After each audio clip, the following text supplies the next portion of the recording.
மாலை சூரியன் மலைகளுக்குள் மறைய மலர்களால் நிறைந்த பள்ளத்தாக்கில் ஒரு குட்டிக் கரடி வாழ்ந்து வந்தது. மரக்கட்டையின் மீது மின்னிய தேன் சட்டையை பார்த்ததும் அதன் கண்களில் ஒரு ஆச்சரியம். எவ்வளவு அழகான தேன் என்று நினைத்தது.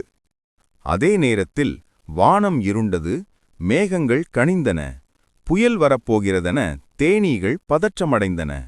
ஒரு நொடியும் யோசிக்காமல் குட்டிக்கரடி தேன் சட்டையை தூக்கி மரத்தடியில் பாதுகாப்பாக வைத்தது. மழை நின்றதும் தேனீகள் திரும்பி வந்து பார்த்தது. அவர்களின் தேன் பாதுகாப்பாக இருந்தது. மகிழ்ச்சியடைந்த தேனீகள் நன்றியின் அடையாளமாக ஒரு சிறிய தேன் துண்டை பரிசாக அளித்தன. குட்டிக்கரடி மெதுவாக தேனை சுவைத்தது. அது இனிப்பாக மட்டுமல்ல, நட்பின் சுவையாகவும் இருந்தது. சுயநிலமில்லாத உதவி எப்போதும் இனிமையான பலனைத் தரும்.